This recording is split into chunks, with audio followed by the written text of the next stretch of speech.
Hello' everyone. আজি কাৰোবাৰ birthday, গতিকে স্পেচিয়েল দিনটোত স্পেচিয়েল কৰিবৰ কাৰণে অকণমান ছাৰপ্ৰাইজ দিবলৈ চেষ্টা কৰিছোঁ, আপোনালোকক দেখুৱাই আছোঁ। গতিকে এয়া হৈছে আজিৰ বাৰ্থডেৰ মূল মানুহগৰাকী। আমি মাতি আনিলোঁ এনেকৈ, তাৰপিছতে একদম খুব লাজত কি কৰিব কি নকৰিব হৈছে। আৰু আজি স্পেচিয়েলি কেকটো ধুনীয়াকৈ অৰ্ডাৰ দি লৈ আহিছোঁ। তাৰপিছতে এতিয়া কেক কটা ষ্টাৰ্ট কৰিলোঁ। মম জ্বলাই দিয়া হ'ল, মমখিনি মই ধুনীয়াকৈ কেক কাটিলে। খুব ফূৰ্তি, খুব ভাল পাইছে।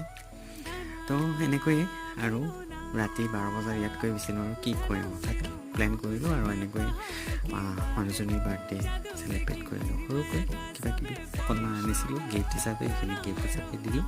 গতিকে কি গিফ্ট দিছোঁ অকণমান আপোনালোকক দেখুৱাই দিব কৈছোঁ বাৰু, চাওঁ কি হয়। এয়া চাবচোন, মঙলদৈতে মই ধুনীয়াকৈ দোকানত গৈ পেলাই ক'লোঁ যে এনেকৈ বনাই দিব, আৰু তেওঁলোকে মোক বনাই দিলে।